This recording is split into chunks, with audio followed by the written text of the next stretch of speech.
You're in the middle of 20 minutes of news with Herb Weisbaum on KOMO News 1000, FM 97.7. Taylor Van Cise at the editor's desk on this Monday afternoon. The incident at a Brazilian gas station last week is going to cost Olympic swimmer Ryan Lochte dearly. In fact, it already has, as we hear from ABC's Jim Ryan in Rio de Janeiro. First, Ralph Lauren removed images of Ryan Lochte from its digital ads. And now Speedo USA has announced that it's ending its sponsorship of the Olympic gold medal winning swimmer. From the money it's not paying to Lochte, Speedo is donating $50,000 to a charity for Brazilian children. Lochte and three fellow swimmers were caught vandalizing a gas station last week and made up a cover story about an armed robbery. Speedo says, quote, "We cannot condone behavior that is counter to the values this brand has long stood for." Jim Ryan, ABC News, Rio de Janeiro. Let's talk more about this with Stephen Osinski. He's a marketing professor at San Diego State University. And the question is this just the first of many endorsements we're going to see pulled away from Ryan Lochte? Yeah, I think unfortunately it probably will be. If you remember with other professional athletes, and let's keep it in the Olympic mode, let's talk about Michael Phelps after the Beijing Olympics. Michael Phelps was photographed smoking marijuana from a bong pipe.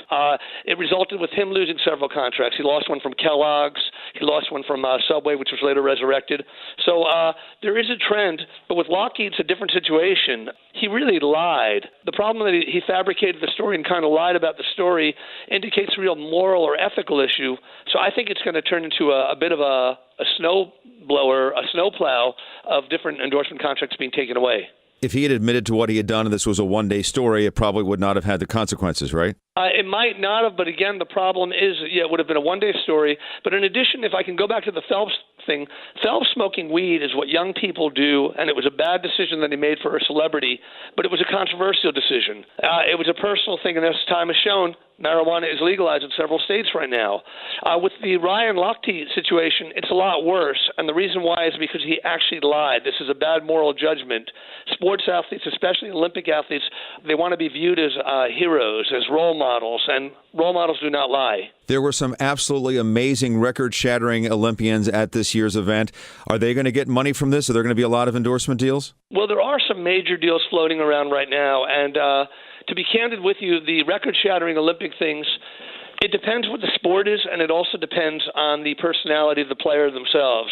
For example, the Jamaican runner Usain Bolt, he already has $30 million in endorsements in the past year. He's a super rock star, good personality, dynamic person, consistent winner. The dilemma for a lot of the sports that are not as visible as track and field, gymnastics, where we fall in love with our team, win the gold medal and everything like that, is they're hot for a few months after the Olympics.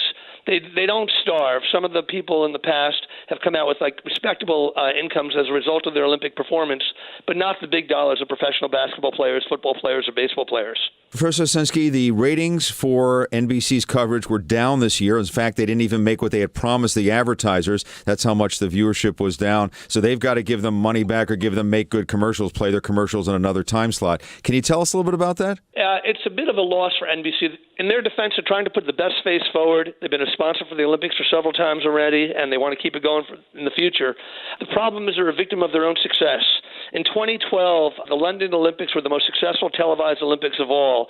And unfortunately, this time around, NBC got a little bit cocky, especially because a lot of their advertising buyers from the different sponsors were saying, hey, millennials and other people don't watch as much TV anymore. What are you going to do? NBC made a guarantee of a certain ratings point, and they fell about 13% short of those guaranteed ratings. Do one comparison for you. In London, on the 2.5-week period of the Olympics, 14 of the 17 nights were above the guarantees that NBC made. This time, only 3 of the nights were, and that included the opening night. Was this because of the millennials not watching as much? Well, I don't want to categorize primarily millennials. It's also everybody in general. We've gone into a world right now of Netflix and Amazon Prime and people having a choice to watch anything they want when they want it. So as a result of it, the old days of people sitting around TV watching the Olympics at night, it doesn't exist to the same level.